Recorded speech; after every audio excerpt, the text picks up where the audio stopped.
Cara, deixa eu te falar uma coisa bem direta. Tu acha mesmo que a garota que tu gosta não sabe que tu assiste pornografia? Sério mesmo? Falando do jeito que tu fala, reagindo do jeito que tu reage, andando do jeito que tu anda, olhando do jeito que tu olha, tu acha que isso não entrega nada? Eu achava isso também. Achava que ninguém percebia. Que era tudo coisa da minha cabeça, que dava pra separar as coisas.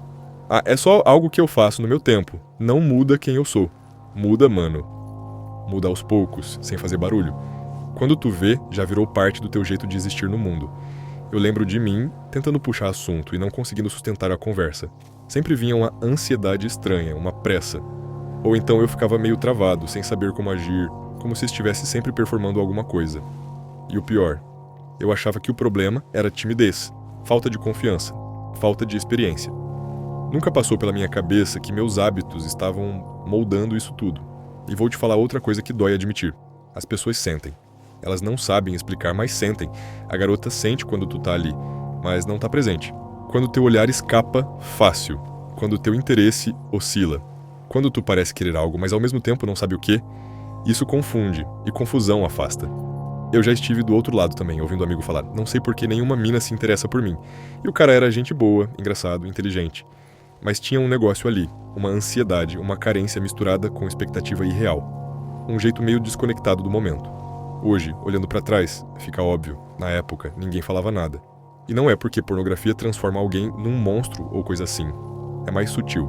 Ela treina teu cérebro pra intensidade sem esforço, pra prazer sem troca, pra controle total da situação. Só que a vida real não funciona assim. Pessoas reais não funcionam assim. Relações reais exigem presença, paciência, frustração, silêncio. E quando tu se acostuma com estímulo fácil, tudo isso começa a parecer chato, pesado, desnecessário. Eu passei por aquela fase de negar tudo. Nada a ver isso, todo mundo faz, não muda nada. Só que, mano, se não mudasse nada, por que tanta gente se sente vazia? Por que tanta gente se sente desconectada? Porque parece que todo mundo tá sempre entediado, mesmo tendo acesso a tudo.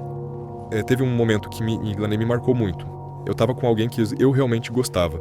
E mesmo assim, parecia que faltava algo. Não nela, em mim. Eu tava ali, mas minha cabeça não parava. Comparações surgiam do nada. Expectativas que nunca tinham sido combinadas.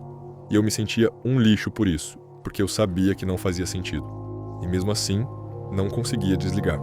Aí vem a parte mais humilhante, quando tu percebe que aquilo que tu usa pra aliviar o vazio é exatamente o que tá criando ele.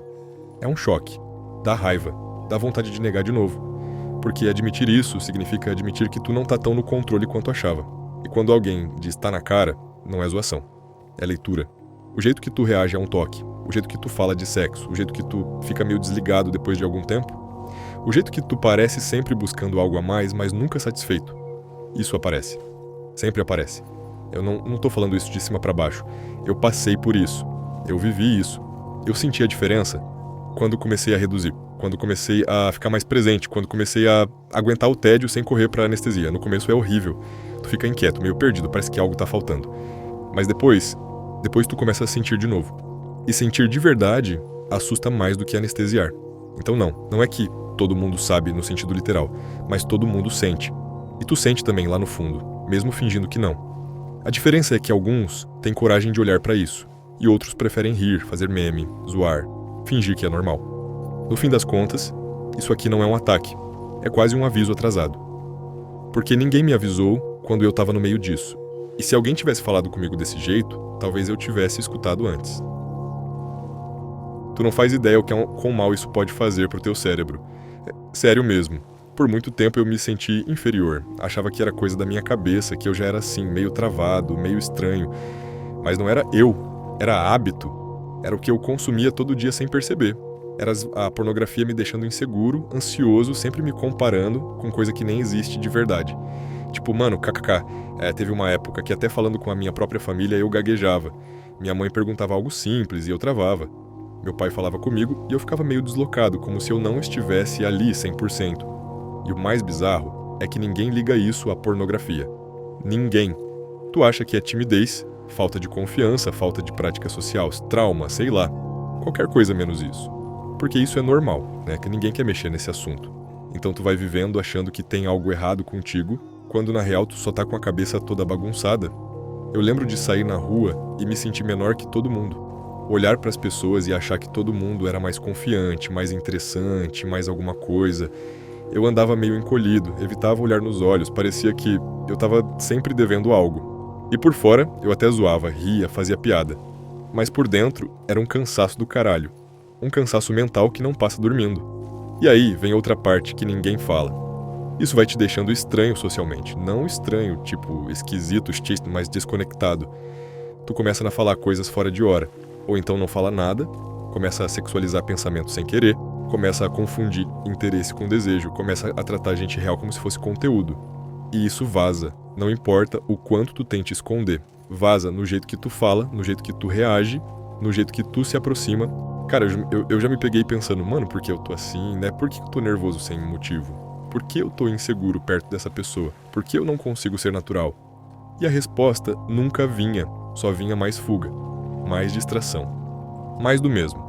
Porque é isso que o cérebro aprende. Qualquer desconforto seta botão de alívio rápido. Só que cada vez que tu aperta esse botão, tu fica menos preparado para a vida real. Teve um dia que me marcou muito. Eu estava numa situação normal, nada demais, e meu corpo estava reagindo como se eu estivesse em perigo. Coração acelerado, mão suando, cabeça confusa. E eu pensei, não é possível que isso seja só ansiedade. E não era. Era um cérebro viciado em estímulo, em intensidade, em controle, tentando funcionar num mundo normal. É como tentar correr numa estrada depois de viver só em montanha-russa. E sabe o que é mais cruel? Tu começa a se achar fraco, começa a se julgar.